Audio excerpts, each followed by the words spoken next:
Good morning, I'm John Pritchard with MDSI. We're bringing you Ebola outbreak update from the CDC and frontline providers. I welcome you all on the call today. MDSI publishes the Journal of Healthcare Contracting, the Daily News, Repertoire Magazine, ACO Insights. We are proud to bring you today's topic. In this day and age where payers, providers, suppliers are merging into a more comprehensive and accountable relationships with their patients, bringing you today's issues to light is important to us, and we've got a great lineup for you today. I'm going to introduce Tim Brack with MDSI in just a second here, as he'll introduce how we're going to run today's call, as well as our guests for the day, or for the call for the next hour. I'm going to ask our guests to keep in mind that many of our listeners today are with providers in administration support, and also a number of suppliers that supply our nation's hospitals and health systems with medical, surgical supplies, equipment, pharmaceutical services, and as well as distribution services. I thank everybody for tuning in today and listening, and with that, I'll hand it to Tim Brack. Thank you, John. For today's session, I want to run through some quick housekeeping, and then I'll run through the agenda, and we'll get started as fast as possible. So all of the lines for everybody listening are muted, and that's to cut down on the background noise that we have from folks all over the call. So we do have some panelists that are on the call that will not be muted, and you'll hear from each of them as we kind of roll through. After each panelist speaks, we will do a Q&A session. So we'll do a Q&A session after the CDC speaks in the beginning, and then we'll do a Q&A session after our provider speaks. Our first speaker, who's going to give us an Ebola update, will be Dr. James Lange with the CDC. And then following Dr. Lange, we'll have provider preparedness, and we're very excited to have the folks from Baylor Scott & White out of Dallas, Texas on the line with us. And that'll be Walter Cassidy, their VP of Environmental Safety, and Dr. Bill Sutker, who is an infectious disease physician there. As I said before, we'll hear from Dr. Lange, go through quick Q&A, and then we'll jump into the provider portion of the webinar as well. So without any further ado, I'll turn it over to Dr. Lange to kick us off. Good morning to all of you, at least from here in the Eastern Time Zone. I want to first go through a little bit of my background very briefly, and then go right into describing a little bit about what Ebola virus disease is. It's a member of what are called the hemorrhagic fever virus family, and then describe to you a brief snapshot of what's going on in the epidemic area of West Africa. This is how I started off my career, working with so-called biosafety level 4 viruses. This picture depicts myself looking in through a microscope into a cabinet, and I'm accompanied by a lady who's now deceased named Herta Wolf. And she is reaching into a cabinet line that contains an incubator where the very first isolation of Ebola occurred. What happened was we received a bunch of autopsy specimens from the epidemic area up in northern Zaire, and I took a number of them, one of which was a hemolyzed blood from a deceased Belgian nun, put it into African green monkey kidney cells, and was able to cultivate it through a considerable effort in just a 2 to 3 day period. And then after noting that some viral activity was occurring in that tissue culture sample, we did some serological testing that indicated to us that we had a novel virus. Because what we did was we treated it with a substance called paraformaldehyde, then it was subjected to electron microscopy. This virus, Ebola, and its sister, Marburg, which are the only 2 members of the filovirus family, can be diagnosed in the medical terminology, pathognomically using electron microscopy. So once we knew we had a novel virus, we let our counterparts who were working in northern Zaire know that. The person who was heading up the International Medical Commission that was conducting the investigation of the outbreak was our boss, Carl Johnson, and he took out a map and just tried to pick out a name for the virus, and the name that he picked was a small tributary of the Congo River called the Ebola River, and that's how the virus got named. This is a snapshot of the CDC webpage that you can log on to going through cdc.gov and just type in Ebola in the query box, and you'll be taken to any number of pages that allow you to familiarize yourself with what Ebola virus disease is all about. And this is simply describing what the signs and symptoms of this particular hemorrhagic fever virus are.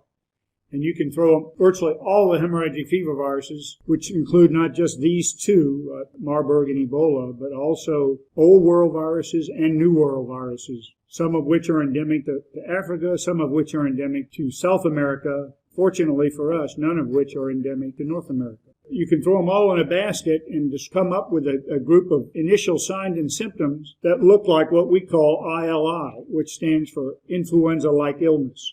Virtually all of these viruses start out with a flu-like syndrome. The patient starts feeling ill, and a very rapid cascade occurs with the onset of those symptoms. High fever, bone and aching joints, sometimes vomiting, sometimes diarrhea, sometimes a rash. That's not consistent, but they all lead through a cascade that leads into what we call vascular permeability, which is the pathophysiologic hallmark of all viral hemorrhagic fevers, as well as some others, such as rickettsial diseases and even malaria. But these particular viral hemorrhagic fevers, for some reason, have a profound effect on the microcirculation.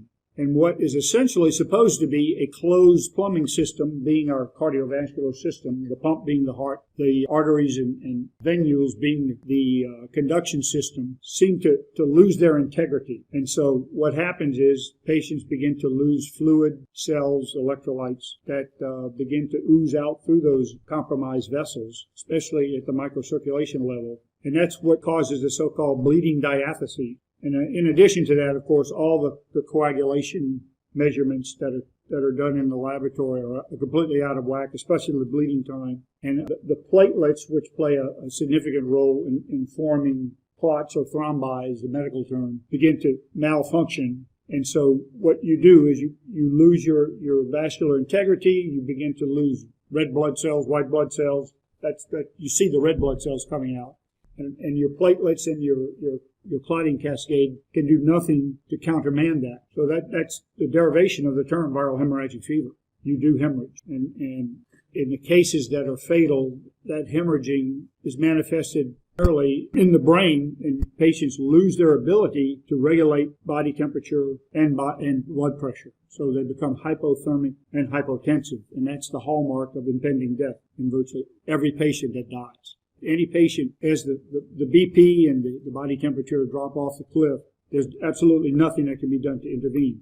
And getting back to the vascular permeability, that factor alone makes it a delicate balance when medical care is provided, because most of the time the first thing they do when you come into the ER is hook you up to an IV to push fluids into you, because they do dehydrate. And in the terminal stages of the disease, even go through a period of severe body weight loss. When the fluid is provided, it has to be done very delicately, because we have had a number of cases where too much fluid was pushed, and those leaky vessels in the lungs let that fluid accumulate in the alveoli, and the patient was drowned by that IV fluid push. So that's something that those who actually provide services directly to patients must be very careful of. But you can look at a page like this, and it will go through issues such as transmission, risk of exposure to family members, to casual contacts, and especially to healthcare workers. The bottom line message, the so-called medical pearl, is that whenever one deals with a viral hemorrhagic fever patient, whether it be Ebola or any other one, you must wear at a minimum what are called barrier nursing protective equipment, personal protective equipment, or PPE, and ideally enhanced PPE, which will prevent any body fluid from coming into contact with the mouth, nose, or eyes. And that's usually in the form of a face shield. But healthcare workers and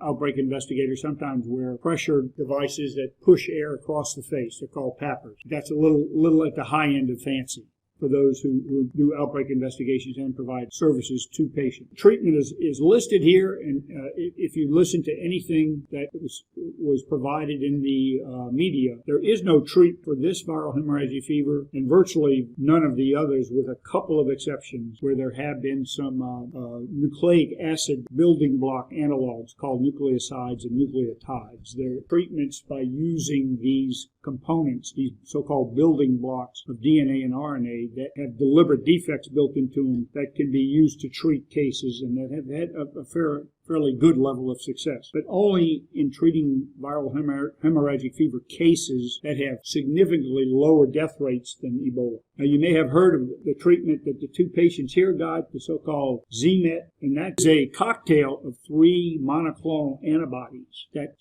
have specific targets on the Ebola 3-dimensional structure. And the two that got treated may have been on the men anyway, and nothing can be said definitively about whether or not this so-called ZMET experimental treatment worked, did not work, or was absolutely neutral, had no effect whatsoever.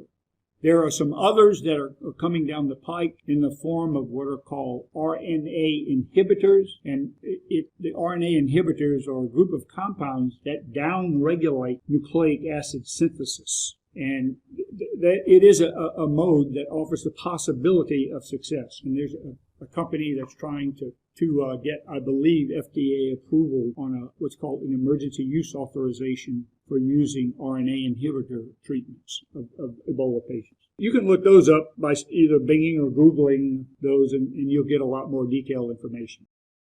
CDC recently produced this graphic to try to demonstrate Ebola is not that easy to transmit. The only way that persons can transmit Ebola to another person is through contact with body fluid or body secretion. And that can be any form of fluid that the body does secrete. But you can't get it through the air. It has not mutated to the point where it becomes transmissible through respiratory to respiratory transmission. You can't get it in water, and you cannot get it through food. Now, you do have to qualify this. If you mix a body secretion from an Ebola patient with water or food, then the possibility exists. But that's not something that anyone would do consciously. So you must come into contact with that body fluid. It doesn't have to be body-to-body contact, as we understand, for that body fluid to transmit. If a person coughs or a person retches, urinates, defecates, that's something that the barrier personal protective equipment is supposed to protect you from. So it doesn't require actually skin-to-skin contact. There is a possibility to have a body secretion or fluid fly through the air and hit another person. Now, this is a very busy slide, but it's the one that's a snapshot of what was going on 3 days ago. And since that day 5 of our level 1 activation, the numbers have gotten worse. And that's one of the things that's perplexing us. Because of the requirement to come into contact with body fluids or secretions, we really don't have a clear idea of why this epidemic keeps expanding in numbers of cases and, of course, subsequent deaths from those cases. In our initial outbreak investigation in northern Zaire in 1976, the case fatality rate was 88%. I mean, thus far is the highest recorded. Currently, the death rate in this outbreak investigation is running anywhere from 65 to 75, depending upon location. But if you look at the number of cases in Guinea, it describes 495, Liberia 516, Sierra Leone 691. Sierra Leone has always been the country with the largest number. We did have a case that flew from one of these 3 countries, I believe Liberia, into Nigeria and transmitted the case to the attending physician, took care of him, and a nurse who worked for the attending physician. And there have been 2 additional cases in Nigeria that I don't have information on. But what CDC has done to respond to this is mobilize in-country personnel. CDC has its own employees in 20 African countries currently, all 3 of these included. And they're supplementing those personnel with 50 additional healthcare workers who are en route as I speak, and there will be more to follow on, who will go for 30-day rotations. At least that's the current plan. And if needed, longer rotations for people who are willing to stay longer than that. We're also deploying laboratory teams that can provide diagnostic backup to the clinician teams, which consist of physicians, physician assistants, and some nurses who are authorized to treat patients directly. In most of these countries, all 3 of the ones where the outbreak is heaviest, we are simply a drop in the bucket compared to the need, because the countries themselves don't have either the number of personnel or the infrastructure needed to deal with the situation. But feel free to ask for copies of these slides if you wish. They're public. This is all public domain information that I'm providing you. So if you want, you can send them out to anyone who requests.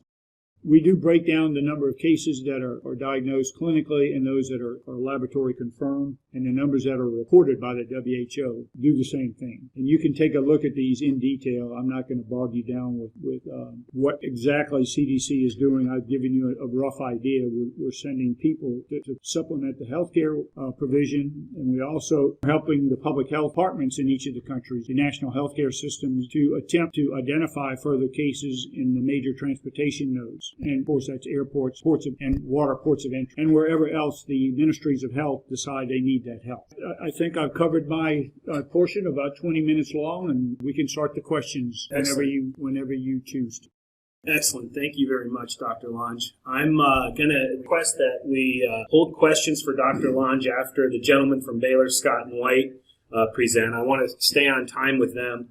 So if I could, I'll hand it off to the gentleman from Baylor, Scott and White, Walter Cassidy, and Dr. Bill Sutker. Appreciate you guys being here today.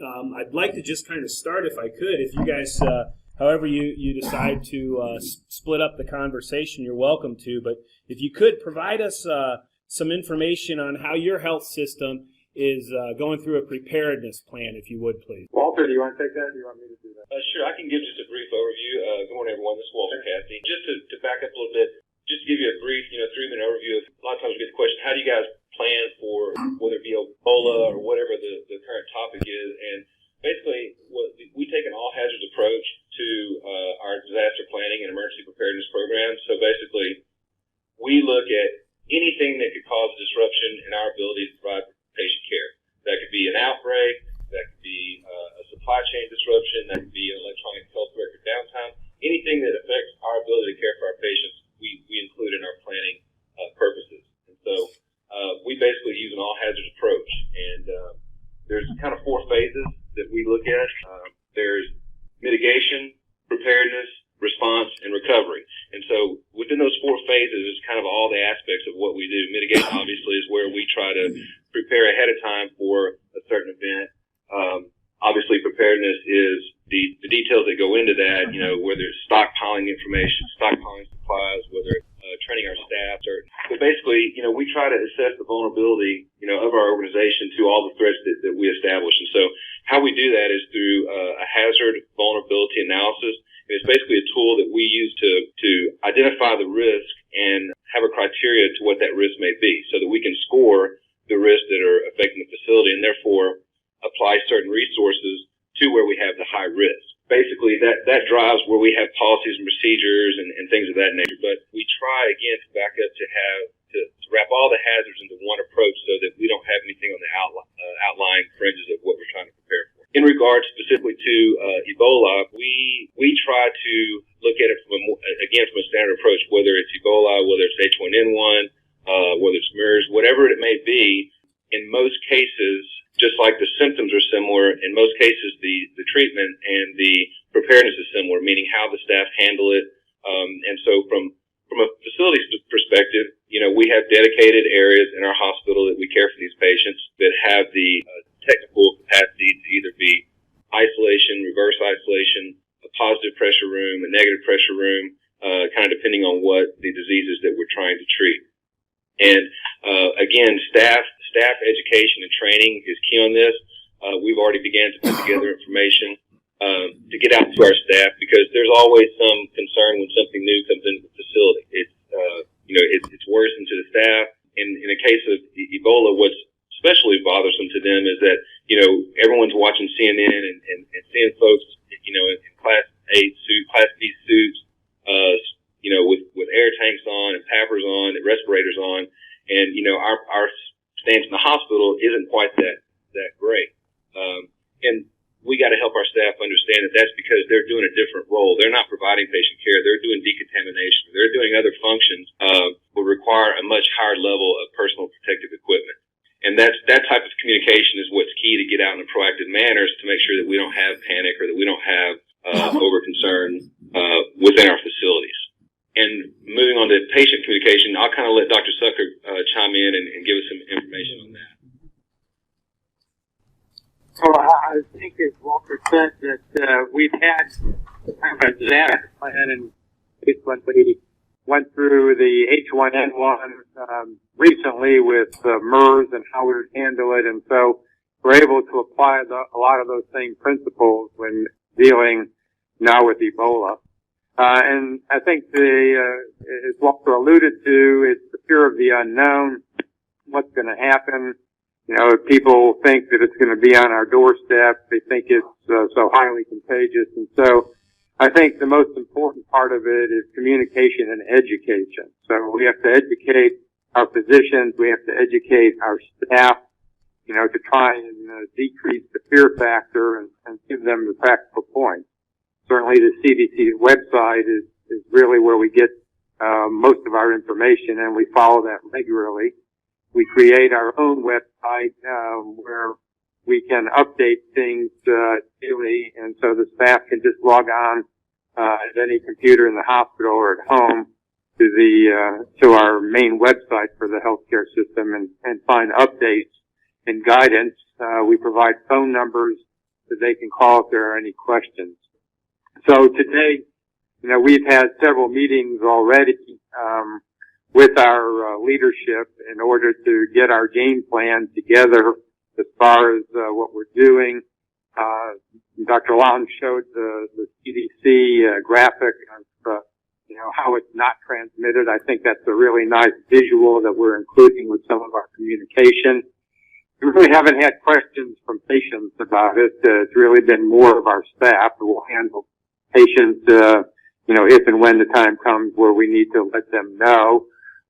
We're trying to get together screening, so as was alluded to and is very true, these people all have similar symptoms to illnesses that occur very commonly every day, and so how are we going to differentiate those? And so, you know, I think part of it is epidemiologically trying to trace where patients have traveled. You know, if they have not traveled, as long as there's no cases in the United States and they haven't traveled out of the United States, I don't really think we need to worry about it, but we need to be able to communicate and allay any anxiety in addition to be able to treat the symptoms. So we put a lot of things in place. We were using our previous experience with the other illnesses that I mentioned and trying to just expand on that as new information becomes available from the CDC. Great. Thank you, Dr. Sutker. You know, you mentioned a real challenge to have to communicate and educate both leadership and clinicians. Could you maybe speak a little bit more in detail to that as a physician for our nation as a whole? What are the challenges to communicating to the leadership in particular? You know, going back to Walter's four-pronged plan of mitigation, preparation, response, and recovery. In particular, what does the leadership of our hospital systems really need to understand to be prepared for this? I think they need to understand just the basic facts of what resources are going to be available to help support whatever we need to do. And we're fortunate in our healthcare system to have leadership who really is very interested and engaged in trying to get that done. So when I call a meeting or Walter calls a meeting, we always have senior leadership participating. In addition to the clinicians on the phone call, we have HR in case there are HR issues and what happens with an exposure. So we mobilize everybody in order to try and get people engaged. But as far as our leadership is concerned, they will frequently, if they can't be on the phone call and ask for an update so that they know, because they're getting a lot of phone calls themselves from Board of Trustees members as well as patients. As far as the clinicians are concerned, we go through our chief medical officers to help via our medical staff newsletters, in addition to just referring them to the site that I mentioned earlier, which has the information and links to the CDC for specific topics. Great, thank you. You know, we at MDSI are located in Atlanta and feel fortunate to be here where the CDC is located. And, you know, I think in no small part has the CDC has been very successful in communicating to the nation through CNN and the various news carriers that Emory's in very good shape to handle the 2 patients that were transported here last week. And I would ask both you gentlemen from Baylor, Scott, and White if the exact same thing happened in Dallas and 2 patients were flown to your facilities, what would the process be? Could you help us take a look at that? So I think if it were the same situation as in Atlanta, we'd probably try and institute the same things, i.e. fear of the unknown. Now with guidance that's come out from the CDC, talking about standard contact and droplet precautions, what we would probably do is try and follow those recommendations, which means not wearing the suits, etc. But I think we clearly, as Walter said, have rooms and areas of the hospital available where we would put patients until we could decide what they had and then handle it from there. But we would have to screen them in the emergency room. We've alerted our emergency rooms about the possibility, and the goal here, again, with screening people, triage as quickly as possible. Any suspect case to put right away in an isolation room, even in the ED, but try and get them upstairs to one of our areas as quickly as possible. Great, thank you. I'm going to ask the listeners, if you have any questions for the gentleman from Baylor Scott & White, please enter them now. I know we've got one for Dr. Lange. Walter, I've got a question for you, similar to the question I asked to Dr. Sutker. With your all-hazard approach, if you put your thinking cap on as an American, not just a member of the leadership at Baylor Scott & White, and you look at the 4-pronged approach to it, should Ebola be detected in the U.S., which of those 4 facets are you most concerned about, or do you think as a nation we might be surprised could be stronger, if you will? Well, I think the response is always where, it's kind of the 80% of that phase is with the response. That's what everyone sees on TV. That's what we're watching now in Atlanta, is what is the response to this, this particular disease coming into our country and into our facilities. And that's where the media lives. That's where we all see kind of what's going on. Even in the recovery phase, that's usually not what we see. That's when you're trying to recover from whatever the response phase was. But the mitigation and preparedness, although that's not what everyone sees, is where we need to really put the primary goal. And so, we can't really the mitigation for a disease coming in is to be prepared for it and to make sure that we've got the educated staff, the supplies, the personal protective equipment, and things of that nature. And then it's just over into preparedness. And, that preparedness function is where, we're kind of in that we've gone from mitigation to preparedness now in this because, there's a chance or, some likelihood or probability that we will see more of these cases in the United States. And so now we're taking the mitigation strategies that we've done and we're kind of operationalizing those, if you will. And so, we're communicating to our employees, we're communicating to our physicians, and then when we won't really communicate to the patients until we have, cases like that here. But it's important to do that because, you want even your inpatients that are here, you don't want them watching the news and seeing that, one of our facilities or the facility that they're in has an Ebola patient and they don't know anything about it. And so there's a very fine line between over-communicating to your patients and under-communicating, but it is important to keep them in that communication loop as well. Great, thank you. And Tim, I think we have a question from a listener. Yeah, we got quite a few that came through, and I think that the first one I'll ask will actually deal with the Baylor Scott & White folks. And this one says, assuming bodily fluids, including patient perspiration, are ways to spread the Ebola virus. What is the recommendation for handling hospital linens internally and with outsourced linen providers? Walter, do you know that? I mean, we're looking at the CDC for recommendations. They keep coming out each day with the new recommendations, how to handle laboratory specimens, environmental cleaning, and I think we're still waiting for the final recommendations as far as linen is concerned, but would be certainly treated as a contaminated item. And we'll actually let Dr. Lange speak to it as well. He's got something to say on that as well.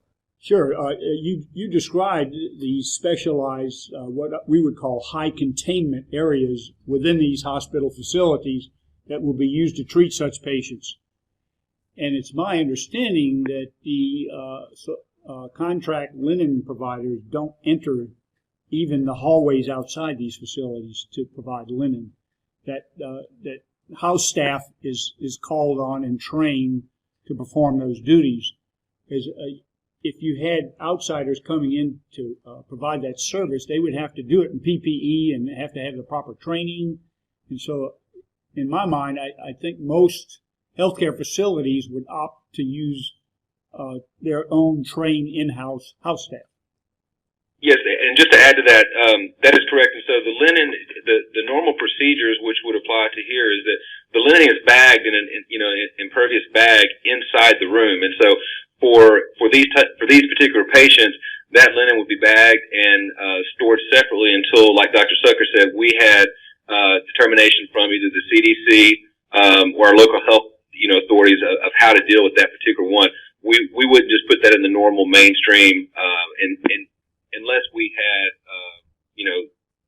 the guidance to do that. And that kind of earmarks to another conversation, like Dr. Sucker said. And I don't know if everyone knows just how important the CDC recommendation, the guidelines are for us, especially in the hospitals, because what we've seen somewhere in the past is what's very risky to a region is to have one hospital in one part of town doing one particular set of guidelines, another hospital in another part of town doing a different set of guidelines. And so everyone following these CDC guidelines is really what makes it a successful regional approach, if you will, to responding to this type of event. Thank you all for responding to that. Dr. Lange, I'll go back to you with the first one that's up there. The question that came across was 2 patients that arrived in the U.S. had received the experimental drug ZMapp, and the news has said that they're doing remarkably better. How do we know for sure that these patients will not be carriers of the Ebola virus, and could it spread despite them feeling better?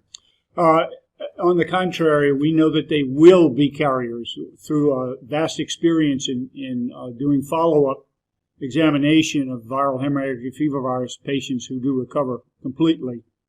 There have been a small number of patients that have volunteered to provide specimens that have been tested post-recovery, and virus has been recovered up to 60 days after complete clinical recovery in seminal fluid and vitreous humor.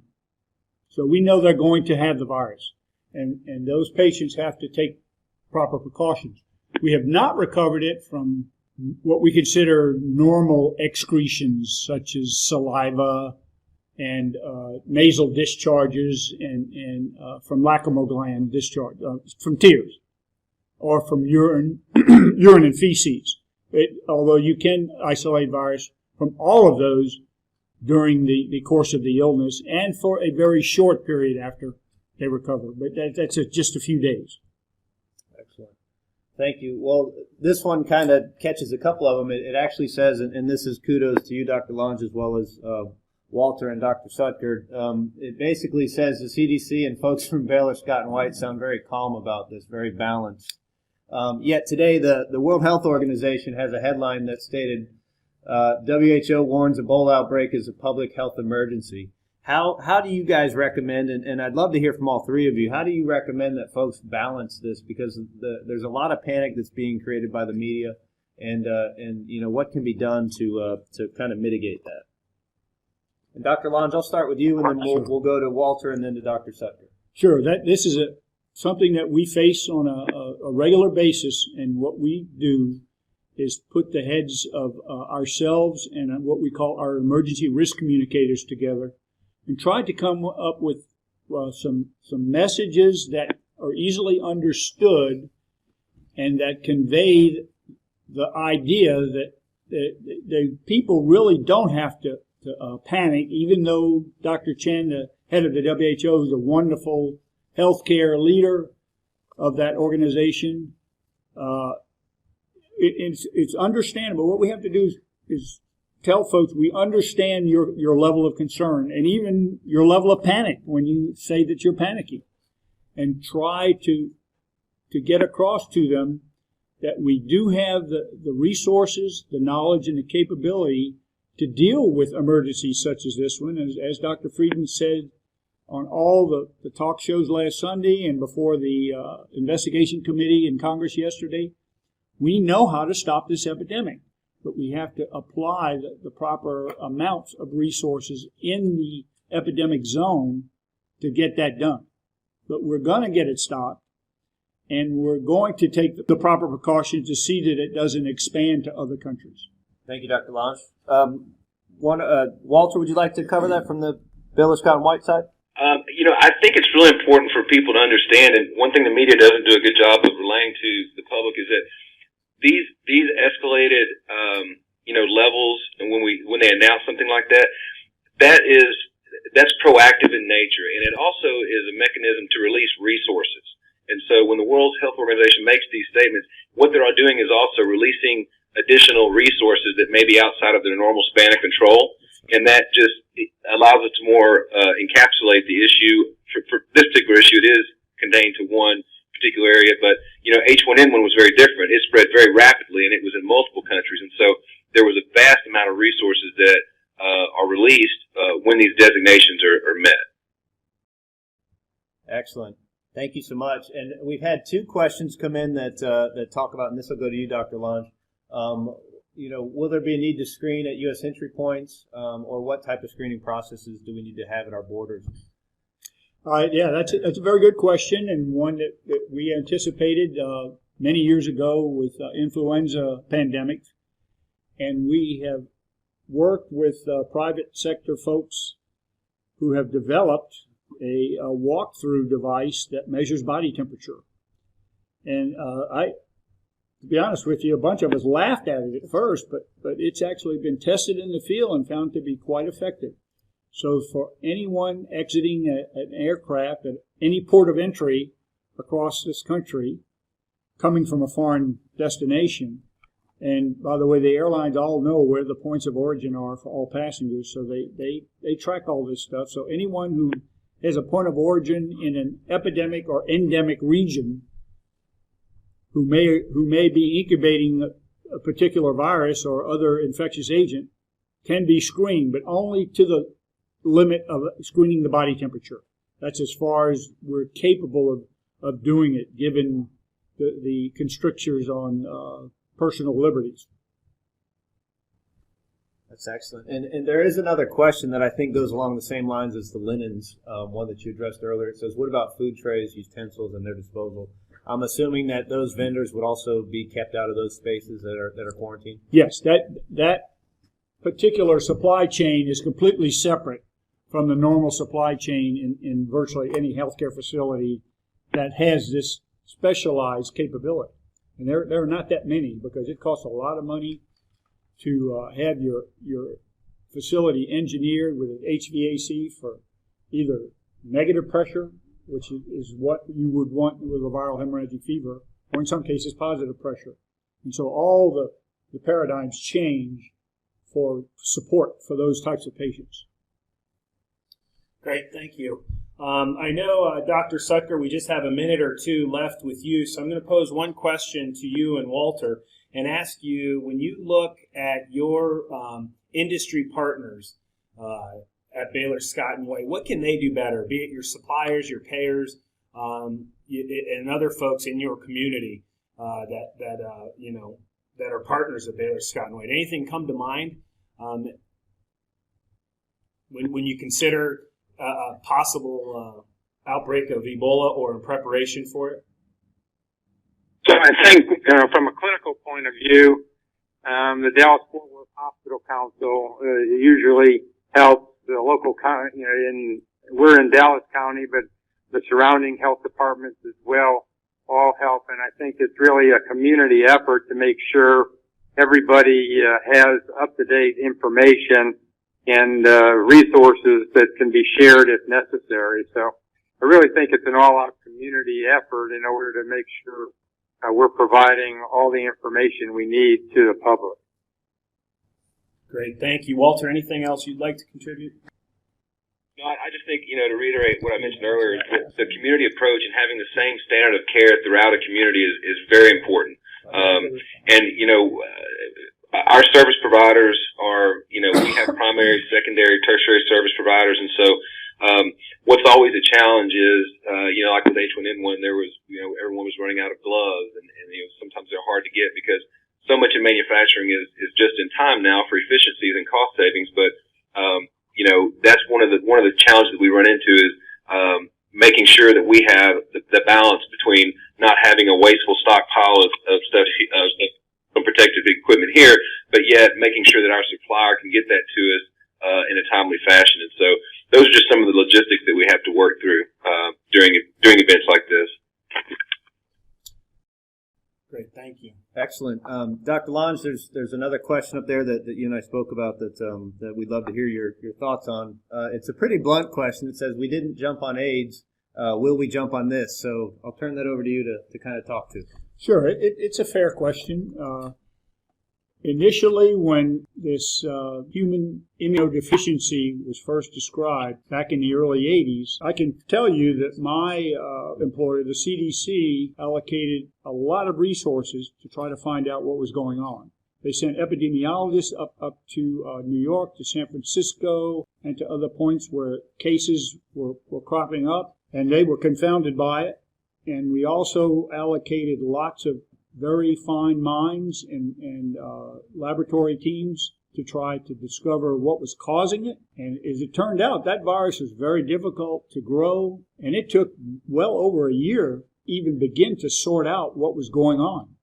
And in the meantime, there were some very bright minds that worked for us that were screaming at the Food and Drug Administration's committees that reviews blood product transfusion products or things that were transfused and tried to get them to accept what we call a surrogate test for the presence of what we didn't know was HIV at the time, using a measurement called reverse transcriptase. It was known from a statistical standpoint that any blood that had high reverse transcriptase activity was associated with transmitting this human immunodeficiency syndrome from person to person or from blood product to person. And initially the FDA said, no, we're not going to make that leap quite yet. They didn't feel that there was enough data to convince their committee that voted yea or nay on such recommendations.